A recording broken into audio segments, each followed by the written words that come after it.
So bí mo ṣe ń sọ lọ blogger ti bẹ́ẹ̀ tó ẹ wo ẹjọ́ o ẹ̀yin náà bí ọmọ tí yín o ẹ yé gbógun ti ọmọ ọlọ́mọ o kí ló dé kí ló ṣẹlẹ̀ gangan ṣé pásítọ̀ máa ń sọ nǹkan tójú ẹ̀ ò rí ni ṣé bẹ́ẹ̀ yìí náà táàgọ̀ tó bá fẹ́ sọ́nsẹ̀ lẹ máa ń bá àwọn white garment churches jẹ́ lẹ máa ń bá wọn jẹ́ ó lò wọ́n ni ojú yín ló ti lò wọ́n ni ṣé yìí náà máa ń lo àwọn èèyàn fi rúbọ ṣọ́ọ̀ṣì ti yín ni kí ló dé tẹ máa ń sọ nǹkan tójú yín ò rí tẹ́ bá ìṣẹ̀wọ̀n ara yín ò ní balẹ̀ believe pé any freedom of expression and being a pastor ẹ dẹ̀ máa rí ẹ̀wọ̀n he tẹ́ bá ṣọ́ra pẹ̀lú gbogbo àwọn ìsọkúsọ tó ń jáde lẹ́nu yín kí ló dé gangan náà ẹ máa rọra nàún ẹ dẹ̀ ti jáde ẹ tẹ́ máa sọ̀rọ̀ àmọ́ pé blogger ní if you want to be a blogger gẹ́gẹ́ ẹ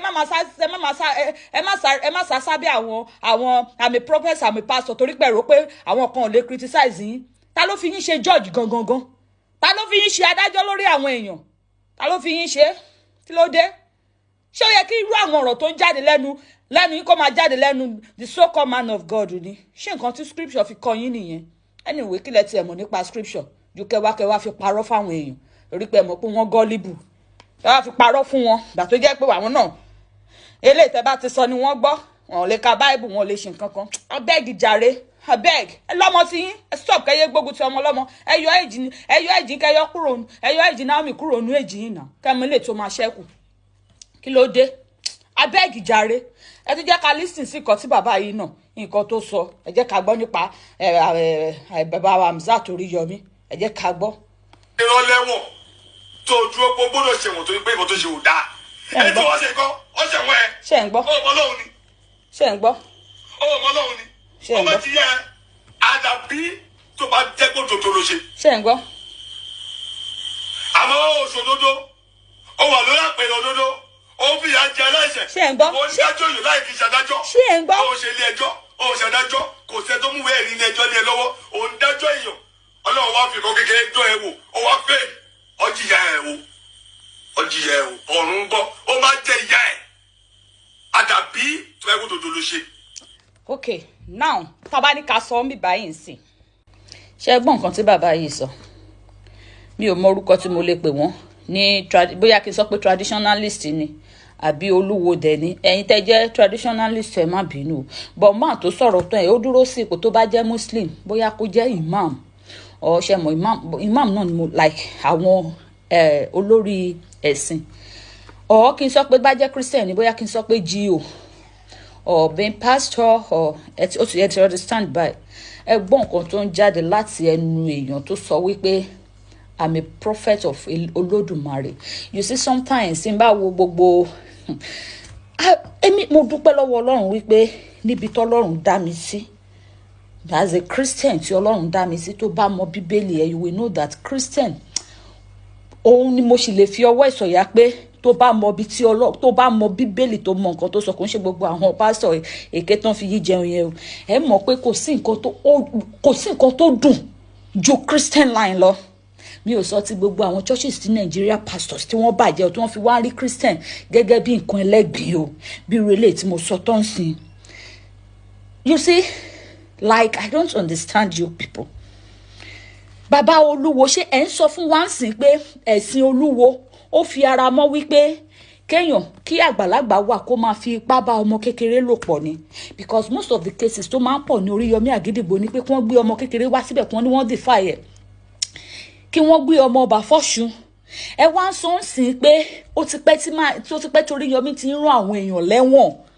lẹ́nu yín bàbá olúwo you see that I don't know mi ngbà mi kí n ṣáà pa ẹnu sọ̀rọ̀ kí n máa pa ẹnu sọ̀rọ̀ because religion ló máa bà Nàìjíríà jẹ́ ìlú tó bá ti wà tí ò bá ti ní free movement bẹ́ẹ̀ ni òun ló máa bà ìlú yẹn jẹ́ ṣé last time tí mo wo fídíò kan tí wọ́n ṣe ní Àgídìgbò tí babaláwo kan tó lóun fẹ́ ṣe oògùn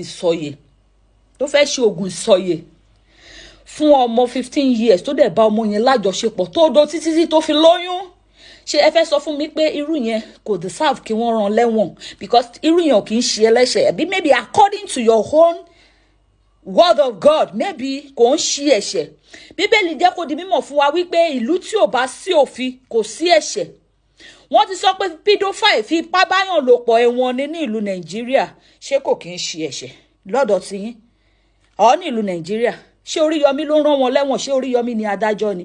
Ṣé Oriyomi ló lọ ń gbé wọn jáde nínú ilé wọn wípé ẹ máa bọ̀ ẹ wá máa sọ tẹnu yín? Àbí kò ń ṣe àwọn èèyàn ni wọ́n sunkún lọ bá Oriyomi Hamzat? Àbí àwọn obìnrin tó jẹ́ wípé wọ́n á bí ọmọ 4, ìkọ̀kan nínú ẹ̀ kò ní sí ti ọkọ ilé ń bẹ̀, wọ́n á ti pa ọkọ yẹn ní àpasáyé. Ṣé ká sọ wípé ó dáa ní scripture ti yín ni ó sọ nǹkan tó dáa nípa ti scripture ti yín bàbá olówó? Kò ń ṣe téèyàn bá ní ìkùnsínú nínú èèyàn tún máa ń wo àwọn ọ̀rọ̀ tó máa ń jáde lẹ́nu ẹ̀ ni. Bẹ́ẹ̀ yín ṣe ń sọ̀rọ̀ ẹ̀ tí ò bá wo gbogbo complete video yẹn mo upload ẹ̀ sí Ọlámi Media ẹ lọ wò ń bẹ̀. Like àwọn tó bá ti ń sọ̀rọ̀ bẹ́ẹ̀ ṣe ń sọ̀rọ̀, it shows that ẹ ń ṣe pẹ̀lú ẹ̀tanú ni. Tẹ́ ẹ bá lè báyàn kẹ́dùn, not this time. Kí ló dé tẹ́ ẹ wá àtàkì Oriyomi Hamzat látijọ́ ẹ̀? Gbogbo ọ̀rọ̀ wo, gbogbo nǹkan wo ni wọ́n ń sọ ní àgídìgbò tó wrong sí òfin Nàìjíríà? Tẹ́yìn lè fi ọwọ́ sí pé bó ṣe ń ṣe yẹn gangan kò dáa. Ọlọ́run ò kì í ṣe ibi. Ẹni Ọlọ́run wá fi nǹkan kékeré dán wá. According to Bíbélì ṣe ó ní tí ènìyàn bá ń ṣubú, ó ní kó má rò wípé it's from God. Ó ní kò ń ṣe láti ọ̀dọ̀ Ọlọ́run bí kò ṣe iṣẹ́ ọwọ́ wa. Iṣẹ́ ọwọ́ àwa ẹ̀dá ló máa ń mú kéèyàn ṣubú. Problem tí Alhaji Oriyomi Hamzat ní is not from God. Ọlọ́run ò kì í ṣe ibi. Ó ní every perfect good. Ó ní every perfect and good is from God. Ó ní in him there is no darkness at all. Tó bá ń ṣubú, Bíbélì sọ wípé ṣẹ́ẹ̀kì ara ẹ̀, it is not from God. Ẹ̀yin lè wá máa fi Job quote ẹ lọ ka Bible yìí dáadáa, gbogbo ìṣẹ̀lẹ̀ tó ṣẹlẹ̀ sí Job is not from God. Job gan wá fi ẹnu ara ẹ̀ sọ.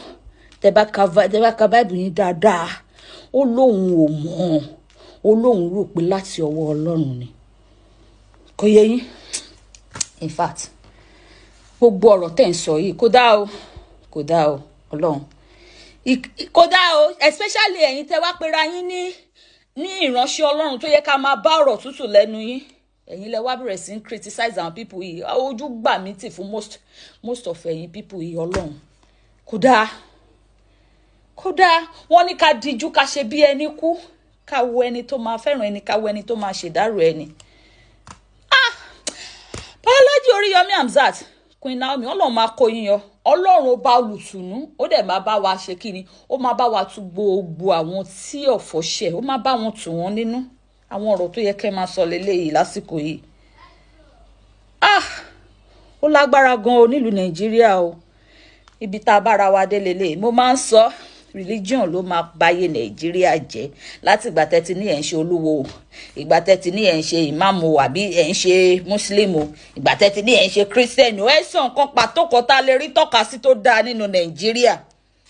Kò sí. Àwọn ìlú tí wọn ò gbèrú, àwọn ìlú tó jẹ́ pé adley ganan fi ń lọ ṣọ́ọ̀ṣì ńgbà míì ládùúgbò wa ń bí báyìí lọ́jọ́ Sunday ẹ̀ kàn rí pé wọ́n tilẹ̀kùn ṣọ́ọ̀ṣì, màá tún máa wò pé ìwọ Ọlọ́run á máa wá dáre o. Ìlú wọn bẹ́tà. Ó bẹ́tà ju ìlú tẹ́ ti ń gbàdúrà lọ́sàn-án lóru lálẹ́. Rí. Thank God pé a sì rí àwọn ìránṣẹ́ Ọlọ́run kankan ní ìlú Nàìjíríà. Irú àwọn bírò Ebe Damina. A sì lè rí tọ́ka alẹ́. Mi ò sọ pé wọ́n perfect o, but honestly, ẹ lọ change ways yín. Ọlọ́run bá wa jọ kó bá wọn wá tú gbogbo àwọn tí ọ̀fọ̀ ṣe kó bá wa tù wọ́n nínú. Ẹ̀yin continue láti máa criticize wọn. Ẹni adìyẹ wọ́n ní ẹni tí ò tí kú kò mọ nǹkan tó yìí máa ṣe òun lọ́la, kò dáa, kò yé yín. Kò sí wàhálà.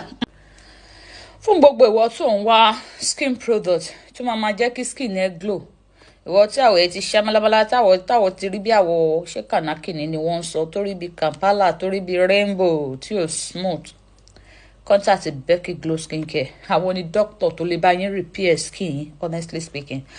Eléyìí ò ń ṣe ọ̀rọ̀ orí àwọn. Ẹ lọ sórí Instagram page wọn kẹ́ lọ rí gbogbo àwọn iṣẹ́ tí product yẹn tó ti ṣe. In fact, inú yín máa dùn gan tẹ́ bá rí. Becky Glow Skincare ní kẹ́ contact. Ẹ lọ sórí Instagram handle wọn Becky_glow_skincare. Becky Glow Skincare, àwọn ní kẹ́ contact lẹ́nìí.